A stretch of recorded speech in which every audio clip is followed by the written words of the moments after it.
Assalamualaikum warahmatullahi wabarakatuh, Bu. Selamat bertemu kembali, Sobat Sehat RSUD Wates.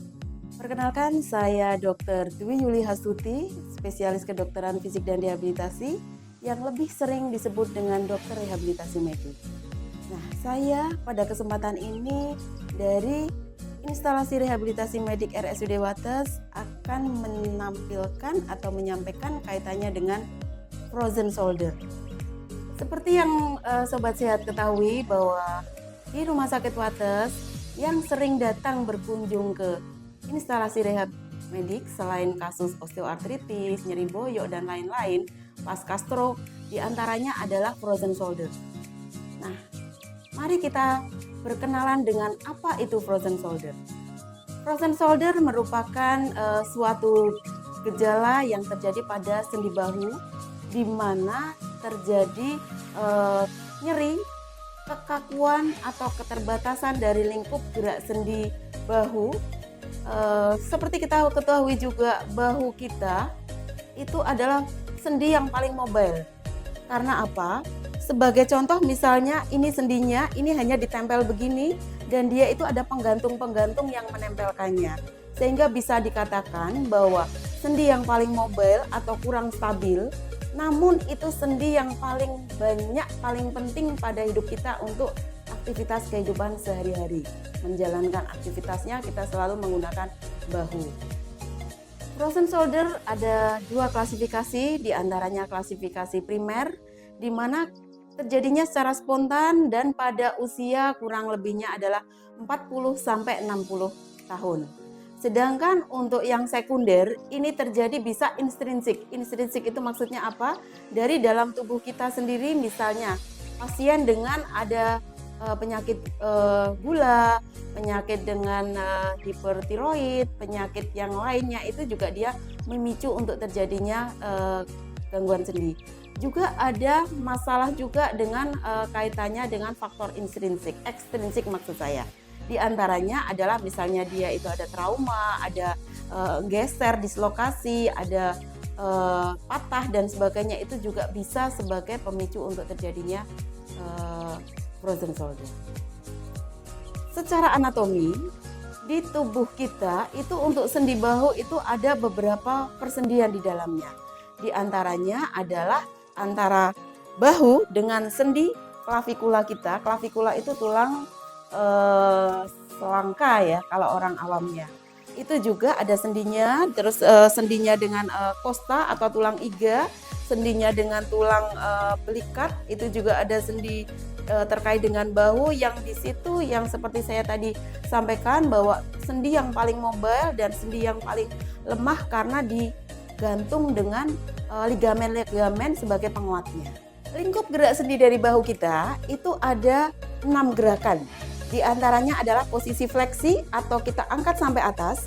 Normalnya kita bisa dengan bebas dengan sudut kira-kira 180 derajat. Yang kedua adalah ekstensi. Ekstensi kita dalam posisi bahu ke belakang. Normalnya kita bisa sampai ke belakang dengan sudut antara 40 sampai 60 derajat.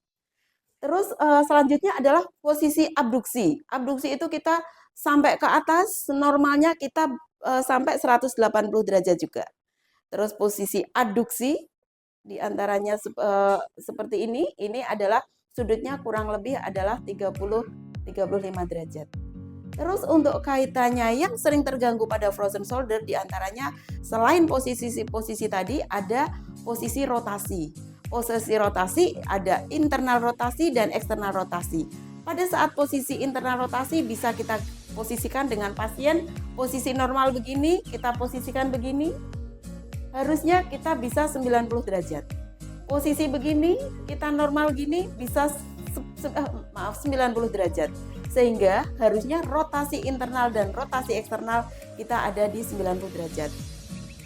Untuk selanjutnya pada pasien-pasien dengan frozen shoulder rata-rata mengalami gangguan dari kesemua lingkup gerak sendi tersebut, terutama adalah gerakan rotasi.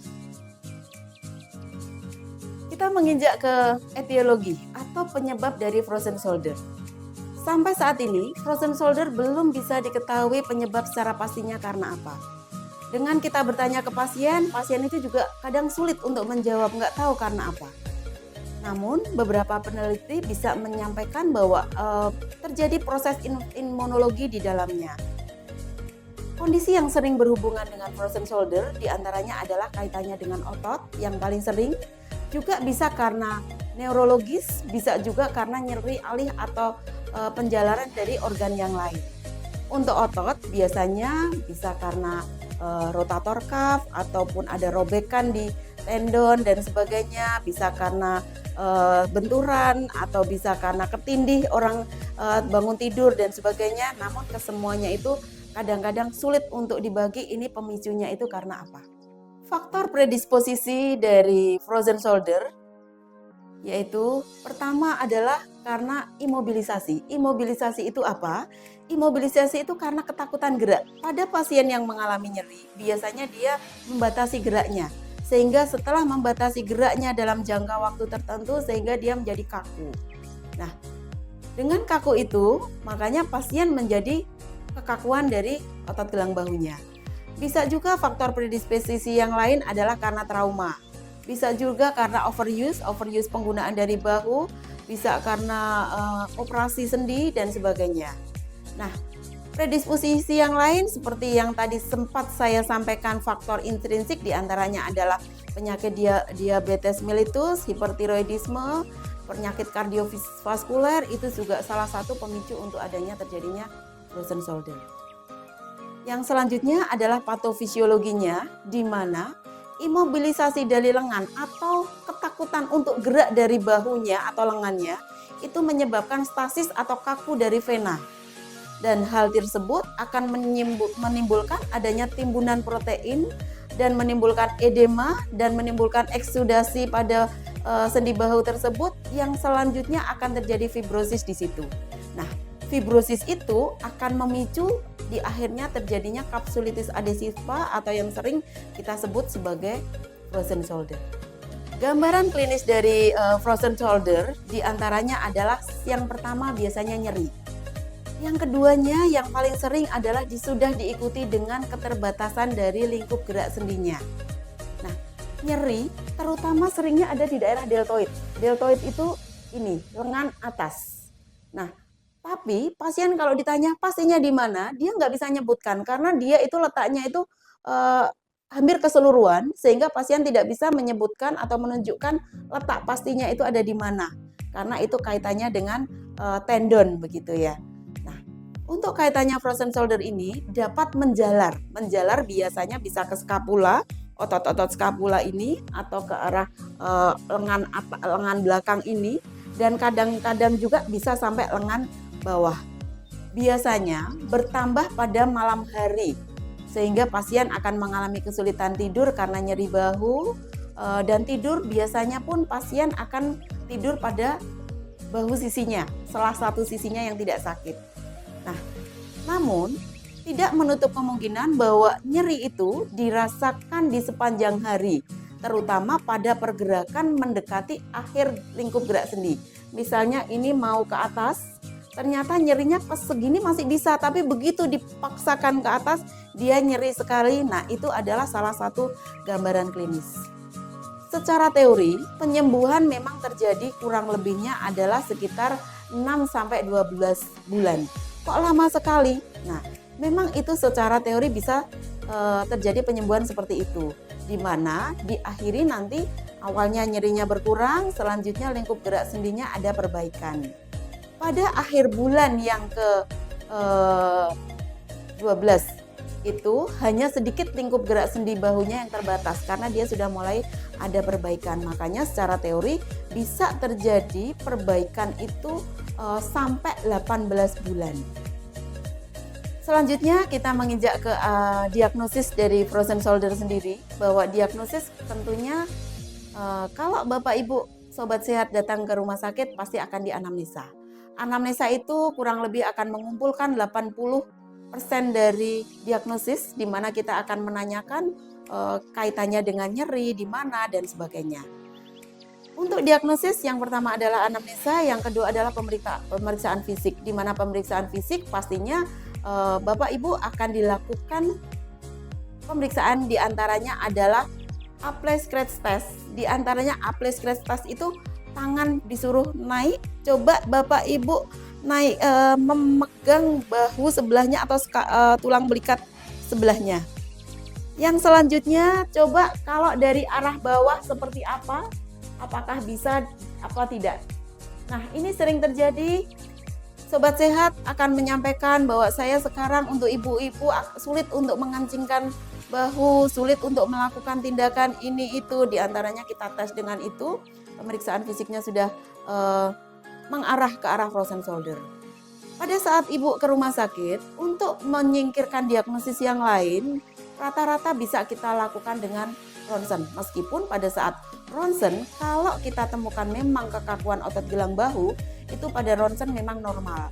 Namun tidak menutup kemungkinan bahwa sebenarnya mungkin ibu ada sebelumnya trauma, benturan dan sebagainya. Untuk menyingkirkan bahwa ada retak atau tidak, ada geser atau tidak, itu harus dilakukan dengan ronsen untuk memastikan.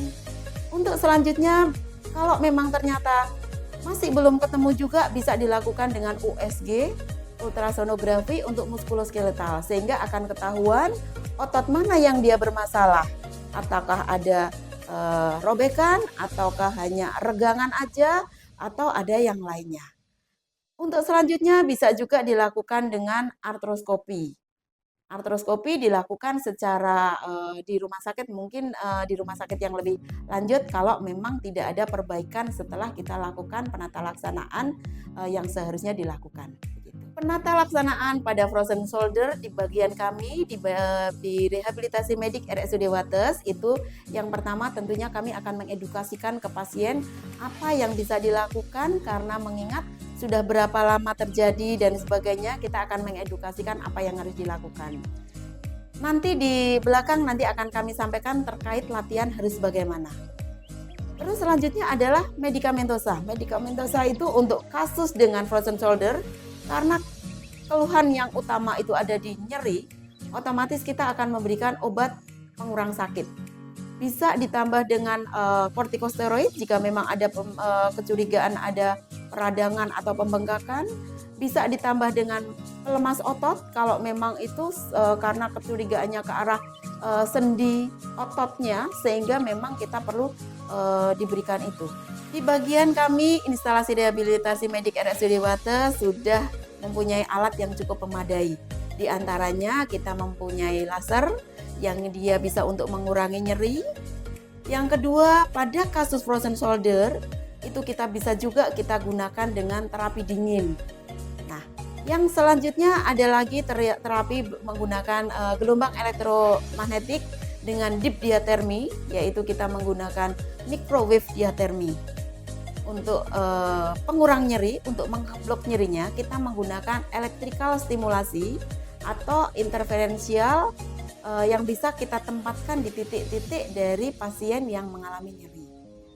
Untuk selanjutnya ada terapi latihan yang akan kami peragakan supaya lebih jelas bagaimana nanti Bapak Ibu Sobat Sehat untuk bisa melakukan apabila terjadi gangguan dengan frozen shoulder atau kekakuan otot gelang bahunya. Kita memasuki untuk terapi latihan di instalasi rehabilitasi medik. Nah, ini ada shoulder wheel, tapi bukan wheel bentuknya, tapi sama untuk melatih latihan lingkup gerak sendi. Akan diperagakan oleh salah satu peraga bahwa untuk bahu ini kita gerakan ke depan. Itu salah satu untuk melatih lingkup gerak sendi ke depan dan juga ke belakang. Ke belakang. Iya. Nah, itu adalah salah satu alat untuk menambah lingkup gerak sendinya.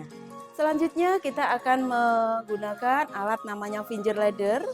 Untuk meningkatkan lingkup gerak sendi, pasien diminta untuk meniti pada titian di finger ladder tersebut. Sampai pada tingkatan pasien sakit, kita tahan dulu. Ini mundur sampai pol ininya lurus. Nah, begitu sakit, tahan dulu sampai beberapa hitungan. Beberapa hitungan, tahan dulu 8 hitungan, habis itu turunkan lagi.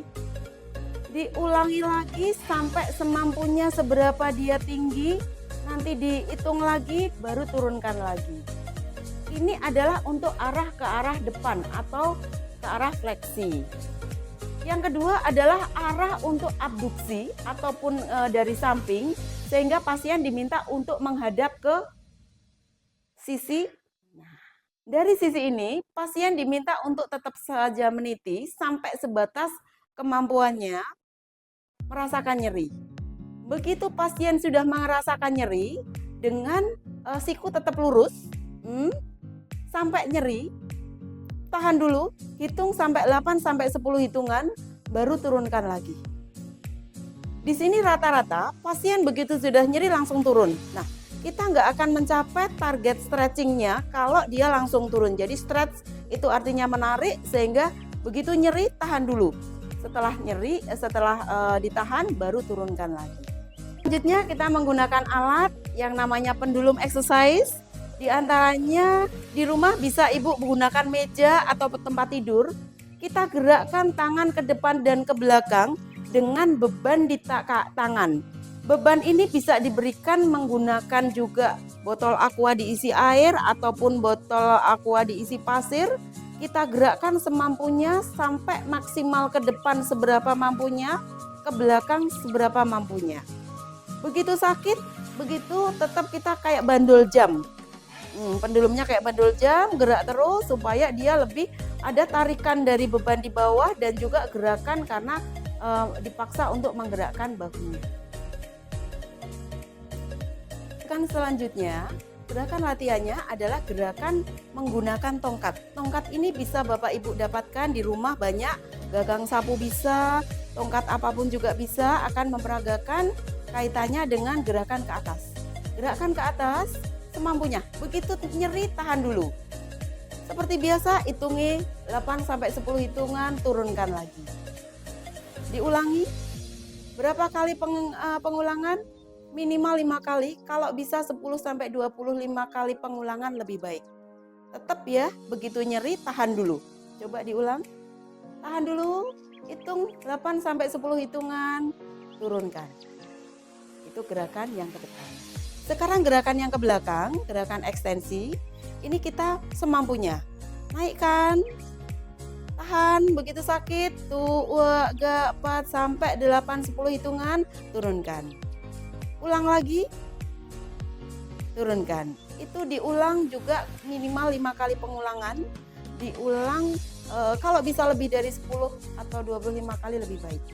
Selanjutnya adalah gerakan rotasi. Gerakan rotasi, tangan kanan di atas.